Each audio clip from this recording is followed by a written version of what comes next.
कही हुई कोई बात को, कही हुई कोई बात को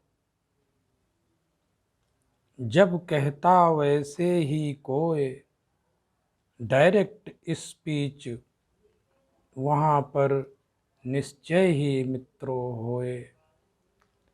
इनडायरेक्ट स्पीच की होती कुछ चुगली ऐसी, इनडायरेक्ट स्पीच की होती कुछ चुगली ऐसी, घर में आकर किसी बात को मुनिया कहती है जैसी।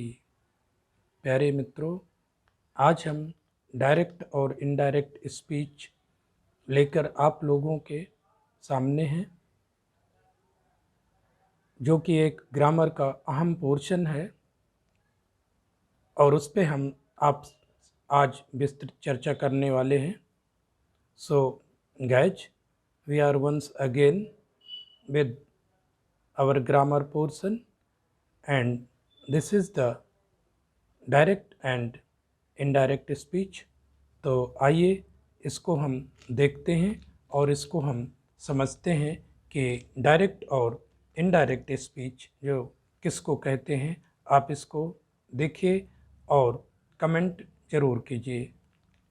Now we are in our grammar portion and we are going to take up the lesson direct and indirect narration।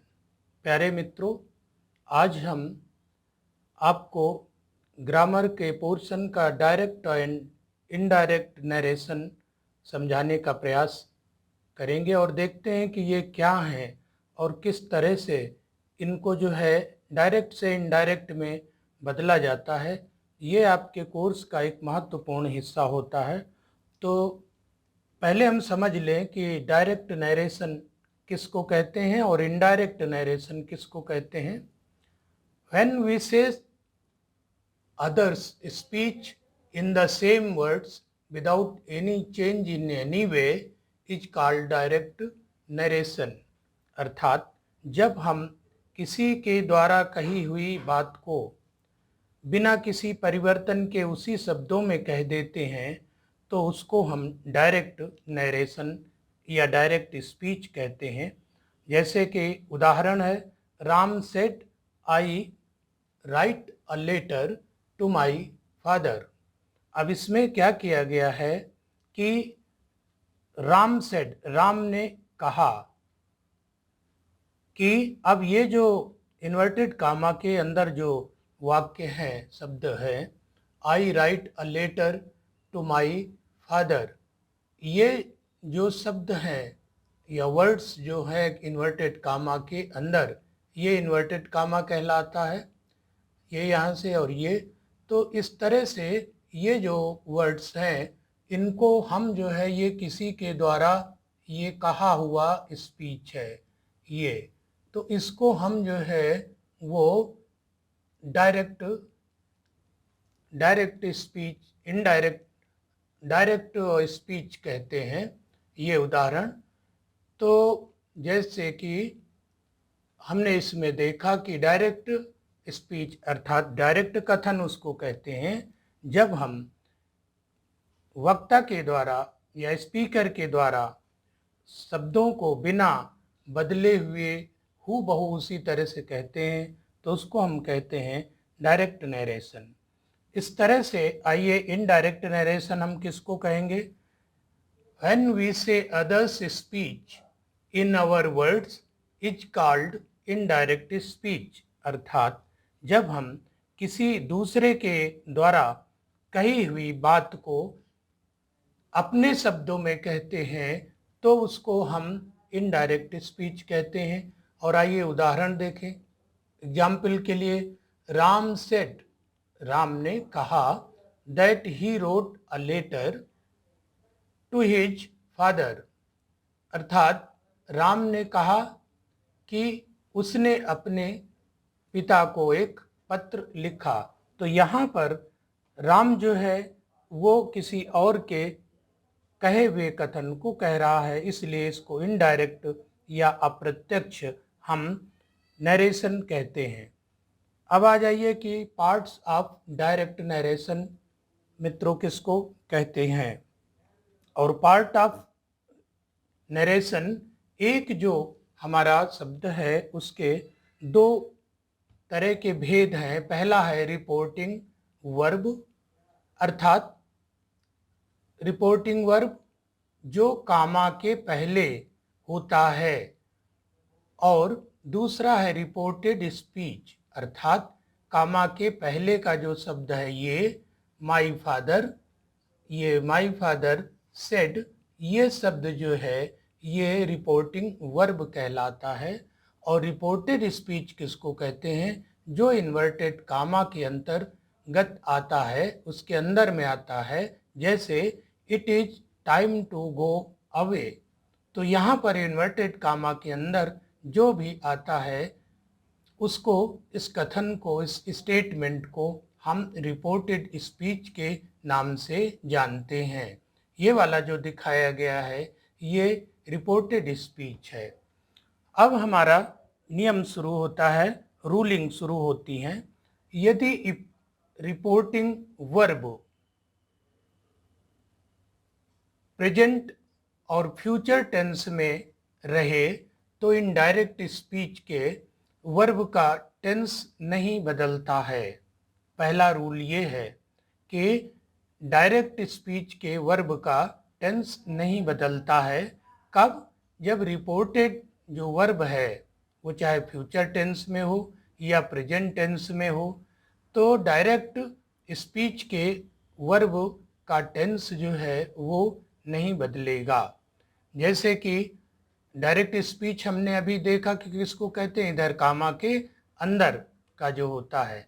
अर्थात अगर ये आगे देखिए कि रिपोर्टिंग वर्ब यहाँ पर है और ये है डायरेक्ट स्पीच, अर्थात कामा के अंदर रहने वाला जो शब्द है वो।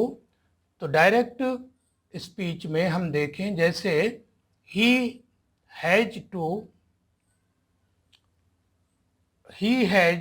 Told you, he has told you I am coming, he has told you I am coming. तो सबसे पहले क्या देखें कि हम पहचाने कि ये किस टेंस की बात की जा रही है। तो ये प्रेजेंट टेंस की बात की जा रही है। ही हैज प्रेजेंट टेंस में, हैज में आपने इसके जो यूज करने के जो नियम हैं, चुका है, चुकी है, काम का जहाँ पर समापन हो जाता है वो प्रेजेंट टेंस में, उसको हम कहते हैं। तो ही हैज टोल्ड यू, उसने तुम्हें बताया है। आई एम कमिंग, मैं आ रहा हूँ। तो यहाँ पर जो चेंज है इस रूल के अनुसार, हमारा जो चेंज होगा इनडायरेक्ट में, he has told you, that लगाना है।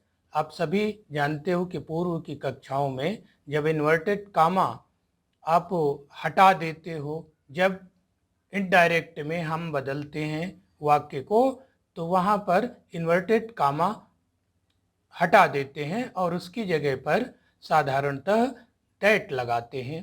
तो दैट ही इज कमिंग। तो इसमें जो चेंज किया है ये प्रेजेंट टेंस का है, इसलिए इसमें भी चेंज नहीं है, अर्थात ये पास्ट टेंस नहीं हो गया है, आई वाज कमिंग नहीं हुआ है, बल्कि ही इज कमिंग ही हुआ है। तो यहाँ पर प्रेजेंट टेंस है। इसी तरह से देखिए, he says to his friend I have been reading, he says to his friend, यहाँ पर भी वो कहता है अपने मित्र से, फ्रेंड से। तो इसमें भी हम देखते हैं कि ये प्रेजेंट टेंस है, इसलिए यहाँ पर जो चेंज है वो भी चेंज नहीं होता है। He says to his friend that he has been reading, तो ये भी इधर चेंज, टेंस में चेंज नहीं हुआ है। वाक्य की संरचना में तो चेंज है, लेकिन यहाँ पर टेंस में चेंज नहीं है। इसी तरह से डायरेक्ट अगला वाक्य, फ्यूचर टेंस का ले रहे हैं। He will say, you have spoken falsely, तो यहाँ पर इनडायरेक्ट में भी चेंज नहीं किया है। He will tell you that you have spoken falsely, तो यहाँ पर चेंज जो है वो नहीं किया गया है, अर्थात टेंस में चेंज नहीं किया गया है। प्यारे बच्चों, इसी तरह से जैसे यूनिवर्सल को ट्रुथ होते हैं उसमें भी चेंज नहीं होता है। जैसे the earth is round, he said या से अर्थ इज राउंड, तो इनडायरेक्ट ये चूंकि यूनिवर्सल ये ट्रुथ रहने वाली चीज़ है, सत्य रहने वाली चीज़ है, तो इसमें चेंज नहीं होता है। इसी तरह से हिस्टोरिकल चीज़ों में भी चेंज नहीं होता है। तो आइए अब हम देखते हैं कि रूल नंबर हमारा 1 है कि कैसे किस तरह से यहाँ पर जो है टेंस में परिवर्तन किए जाते हैं, उनका क्या नियम है। तो प्रेजेंट टेंस अगर होता है तो उसको हम मित्रों पास्ट टेंस में बदल जाता है। अगर प्रेजेंट टेंस है तो वो पास्ट टेंस में बदल जाता है, अर्थात सिंपल प्रेजेंट को सिंपल पास्ट में बदल देते हैं और प्रेजेंट कॉन्टिन्यूअस को पास्ट कॉन्टिन्यूअस में बदल देते हैं। इसी तरह से प्रेजेंट परफेक्ट को पास्ट परफेक्ट में बदलते हैं और प्रेजेंट परफेक्ट कॉन्टिन्यूअस को पास्ट परफेक्ट कॉन्टिन्यूअस में बदल देते हैं। अर्थात पूरा का पूरा जो प्रेजेंट टेंस है ये पूरा का पूरा जो है वो पास्ट में बदल जाता है, पास्ट टेंस में बदल जाता है। ये प्रेजेंट टेंस के भेद हैं, सिंपल प्रेजेंट या अर्थात इंडेफिनिट टेंस और present continuous, present perfect tense और present perfect continuous, past perfect continuous. तो पूरा का पूरा जो है हमने देखा कि ये पास्ट में बदल जाता है। और अगला नियम ये है कि सिंपल पास्ट साधारणतः पास्ट परफेक्ट टेंस में बदल जाता है।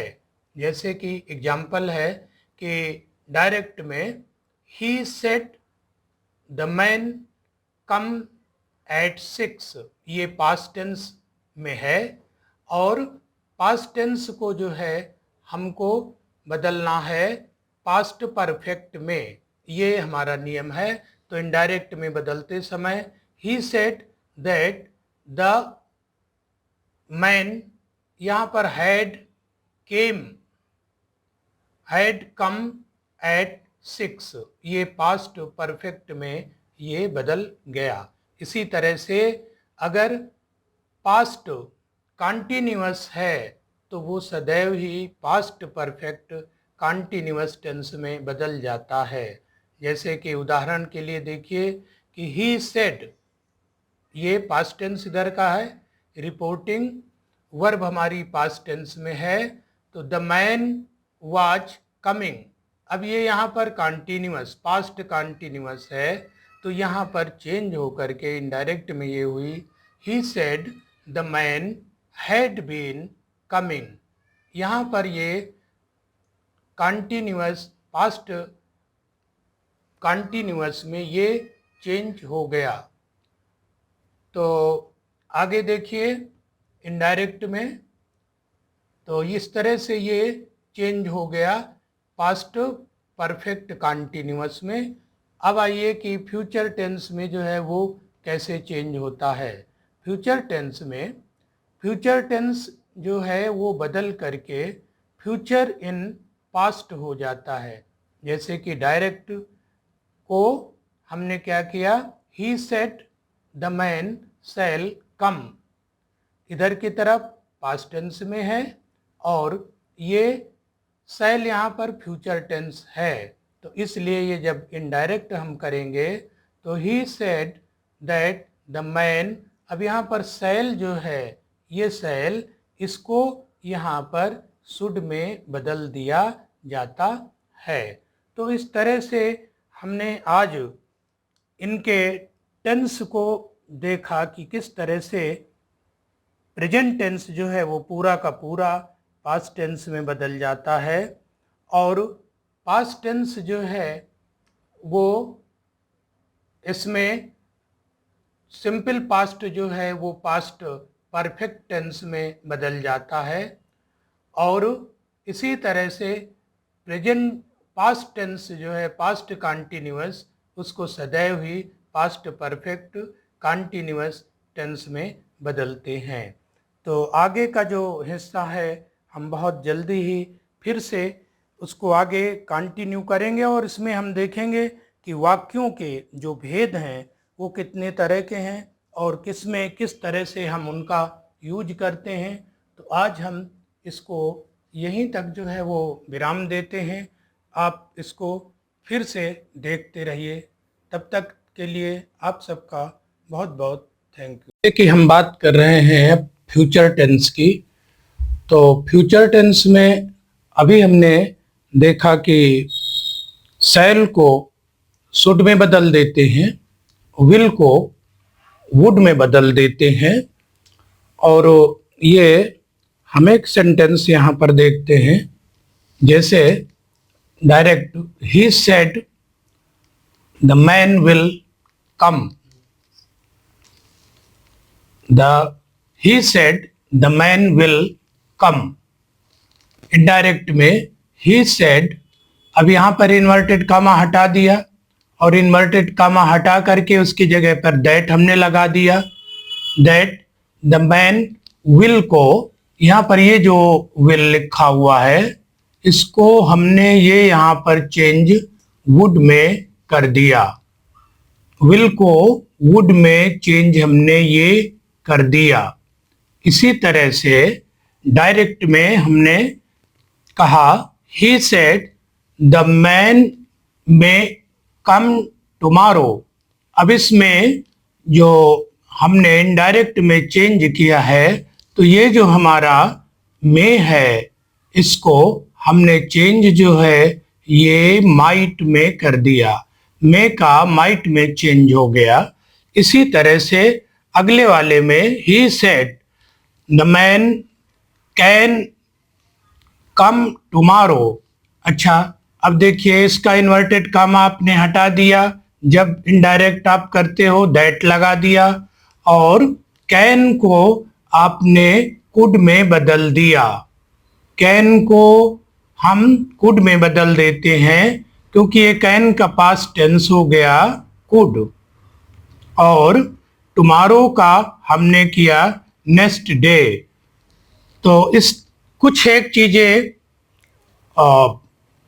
यूनिवर्सल ट्रूथ होती हैं जो हमेशा सदा सत्य रहने वाली होती हैं, या जैसे कहावतें होती हैं, ऐतिहासिक घटना का वर्णन होता है, तो उसमें इनडायरेक्ट बनाते समय हम रिपोर्टेड स्पीच का जो टेंस है उसमें कोई भी बदलाव नहीं करते हैं।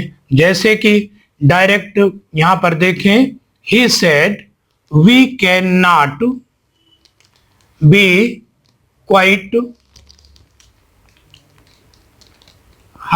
We can not be quite happy in this life. अब ये इसका तात्पर्य ये हुआ कि हम अपनी जिंदगी में कभी हमेशा खुश नहीं रह सकते।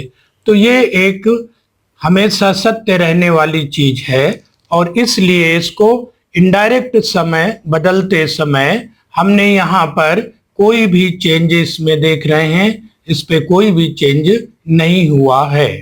ज्यों का त्यों जो है ये रख दिया गया टेंस, कैन को यहाँ पर कुड नहीं बदला गया है। इसी तरह से डायरेक्ट को आप देखते हैं, he said the earth moves round the sun. उसने कहा कि पृथ्वी सूर्य के चारों तरफ घूमती है। ये भी हमेशा सदैव सत्य रहने वाली चीज है, इसलिए यहाँ पर भी जो चेंजेज हैं वो नहीं हुए हैं, और इनडायरेक्ट बनाते समय बाकी तो इन्वर्टेड कामा को हमने दैट में लगा दिया, लेकिन जो यहाँ पर टेंस है अर्थ मूव्स ही रह गया। अर्थ मूव्स राउंड द सन, अर्थात सूर्य के चारों तरफ अर्थ पृथ्वी जो है वो मूव्स घूमती है। अब एक जरूरी मित्रों, बहुत जरूरी हिस्सा इसका है कि rules for the changing of person of pronoun, अर्थात प्रोनाउन में चेंज के कुछ एक नियम होते हैं।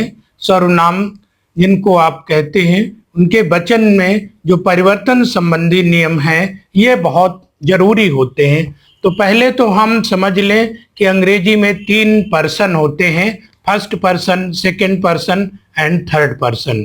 फर्स्ट पर्सन में आई और माई, माइन, ये यहाँ पर ये में लिखा है, तो इसको जो है ये हटाते हैं हम, और ये जो है ये आई और ये माई। तो I, my, mine, me, myself, we, us, ourself, ये सब हमारे जो है वो फर्स्ट पर्सन। याद रखना है, फर्स्ट पर्सन का मतलब है कि आदमी अपने को उत्तम मानता है, फर्स्ट मानता है। तो इसलिए इसमें मैं, मेरा, मुझ, हम, हमको, ये सारे हमारे, ये सारे जो वर्ड्स हैं वो फर्स्ट पर्सन के अंतर्गत आते हैं। दूसरा सेकंड पर्सन, अर्थात जिसको आप हिंदी में मध्यम पुरुष कहते हो और फर्स्ट पर्सन को उत्तम पुरुष कहते हो। तो सेकंड जो पर्सन के हैं जो एग्जाम्पल हैं वो यू, योर, योर्स, योरसेल्फ, दाउ, दी, दाइन, दिस सेल्फ। तो ये सब जो है वो मध्यम पुरुष और थर्ड पर्सन में आते हैं। ही, हिम, हिज, फिर himself, she, her, herself, it, its, itself, they, them, their, वह, ये सब चीजें जो है देमसेल्व्स। तो इनको हम जो है वो थर्ड पर्सन के अनुसार थर्ड पर्सन जानते हैं। और इनको इसलिए बताया है मित्रों कि इनको जब हम बदलते हैं, डायरेक्ट इनडायरेक्ट जब बदलते हैं तो इसका खास मतलब होता है। और इसमें जैसे उदाहरण देखिए, पहला रूलिंग हमारी ये है कि डायरेक्ट स्पीच के जो रिपोर्टेड पार्ट है, डायरेक्ट स्पीच का रिपोर्टेड पार्ट, फिर से बता देते हैं कि रिपोर्टेड पार्ट हमारा कौन सा होता है। ये वाला जो हमारा हिस्सा है ये आपका रिपोर्टेड जो पार्ट हो गया। तो इसमें रूलिंग क्या है कि रिपोर्टेड पार्ट में फर्स्ट पर्सन का प्रोनाउन आए तो इनडायरेक्ट बनाते समय हम रिपोर्टिंग वर्ब के या रिपोर्टिंग पार्ट के सब्जेक्ट के पर्सन, नंबर एंड जेंडर के अनुसार बदलते हैं। इसमें मित्रों आप सन जो है वो याद रखिए। सन का मतलब है कि फर्स्ट पर्सन में सब्जेक्ट के अनुसार चेंज होगा, सेकंड पर्सन अगर आ जाए रिपोर्टेड स्पीच में तो वहां पर ऑब्जेक्ट के अनुसार चेंज होगा, और थर्ड पर्सन में नो चेंज होगा। अर्थात थर्ड पर्सन जब रिपोर्टेड स्पीच में हो तो वहां पर कोई भी चेंज नहीं होता है। आगे इस चीज को हम उदाहरण के द्वारा स्पष्ट और करने की कोशिश करेंगे।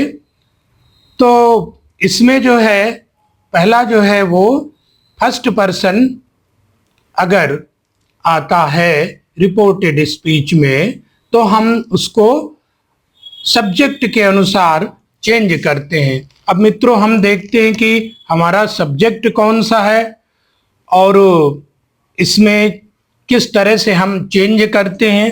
तो इसको हम समझने का दूसरे ये जो हमारा उदाहरण है इसमें दिया गया है।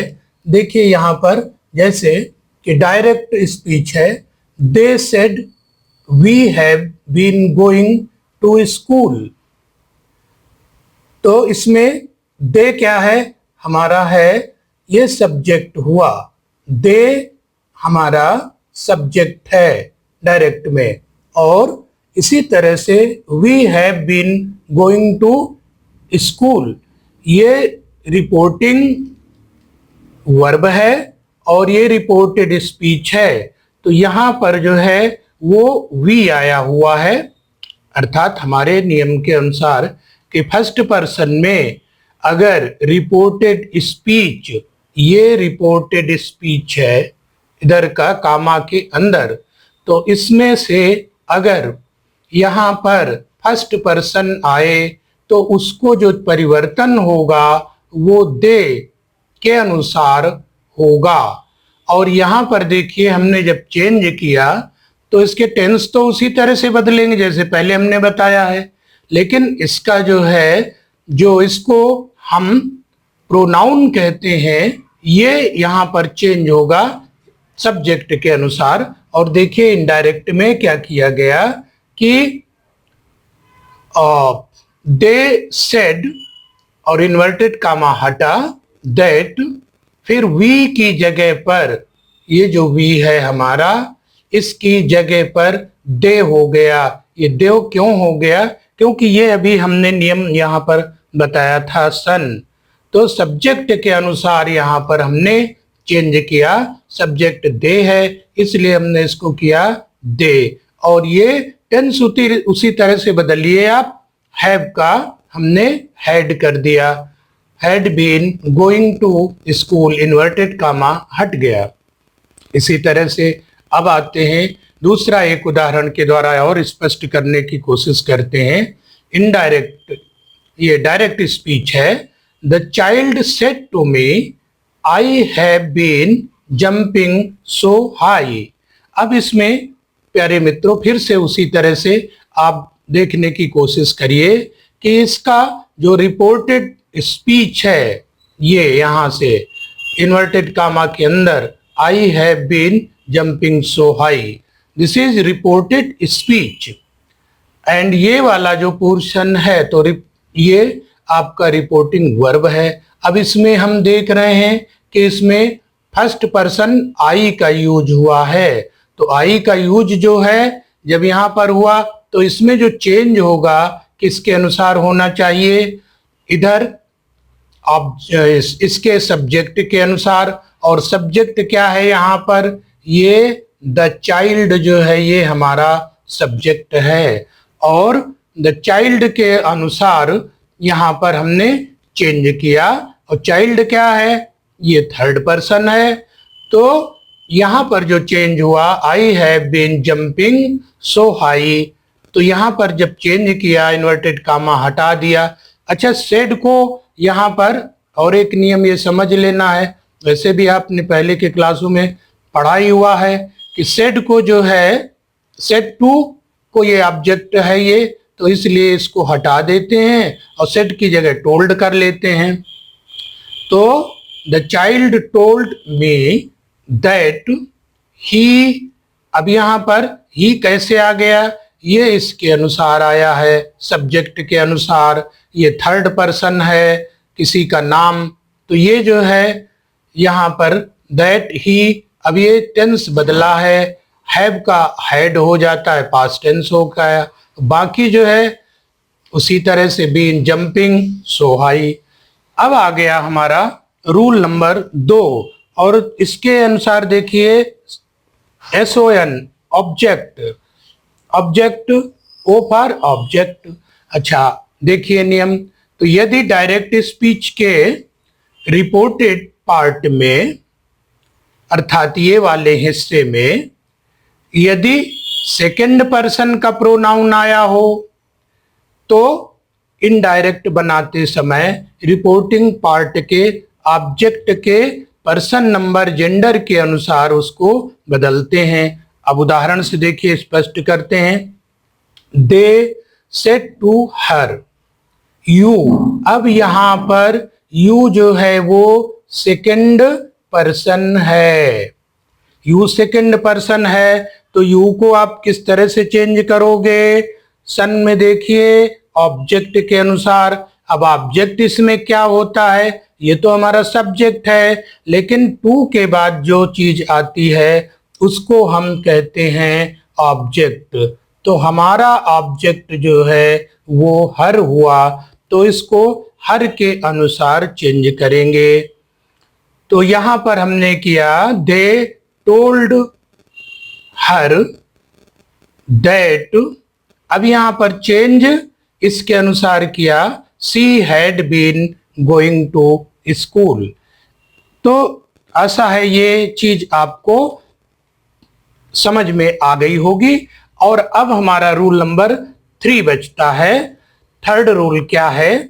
यदि डायरेक्ट स्पीच के रिपोर्टेड पार्ट में थर्ड पर्सन का प्रोनाउन आया हो, अभी तक हमने फर्स्ट पर्सन और सेकंड पर्सन की बात कर रहे थे, अब अगर थर्ड पर्सन आया है तो ये हमारा रूल कह रहा है कि there is no change, N for no change.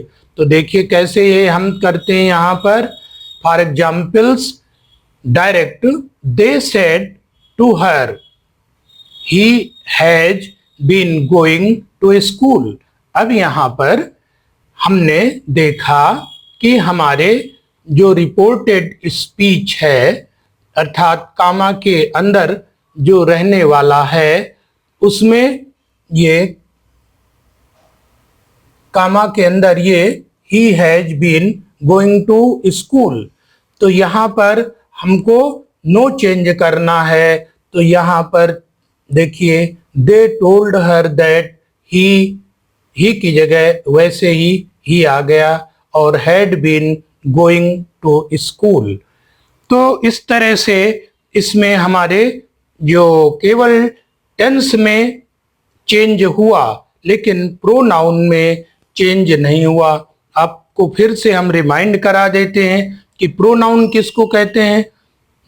Pronoun अर्थात जो नाउन के स्थान पर बोले जाएं। The words that are used in place are noun. For example, he, she, it, I, you, they, this. तो these words are pronouns and direct. अब देखिए इसका दूसरा उदाहरण, the child said to me they have been jumping so high.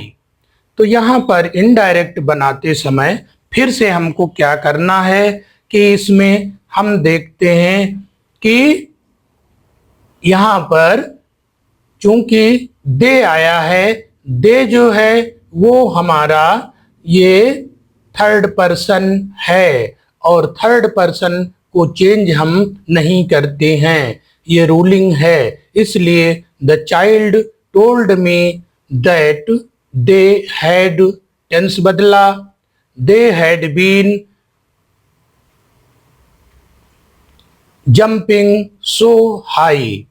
तो अब एक चीज और मित्रों ध्यान देना है कि इनके साथ साथ, टेंस के साथ साथ और हमारे जो प्रोनाउन के साथ साथ कुछ चेंज एडवर्ब में भी होते हैं, तो उनको भी देखना जरूरी। ये लिस्ट जो है आप इसको ठीक से देख लीजिए। नाउ का दिन हो गया और दिस और दीज का जो है वो चेंज दैट और दोज में हो जाता है। हाइदर थाइदर, हेयर का देयर में और दस का सो में, टुडे दैट डे। इसी तरह से टुमारो का जो चेंज होता है नेक्स्ट डे और यस्टरडे का जो चेंज होता है द प्रीवियस डे और लास्ट नाइट का प्रीवियस नाइट और एगो का बिफोर। तो मित्रों आज हम अपनी इनडायरेक्ट और डायरेक्ट की यहीं पर जो है वो खत्म करते हैं। फिर हम अगले दिन आपसे फिर इसी के आगे जो है वो कंटिन्यू करेंगे। तो इस तरह से हम ये देखें कि अभी तक जो हमने इसमें समझ रखा है कि ये जो है मोटे मोटे रूल्स हैं। अब हम इनको देखेंगे कि हमारे जो वाक्य हैं उन पर हम चलेंगे अगले वाले अपने, और जब हम इसको कंटिन्यू करेंगे सेशन में तो उसमें हम देखेंगे कि सेंटेंस में इनको कैसे, जैसे इंट्रोगेटिव सेंटेंस है, फिर जैसे हमारा इंपरेटिव सेंटेंस है, तो उनको हम लेंगे और ये थारोली जो है उस पर चर्चा करेंगे। तब तक थैंक यू।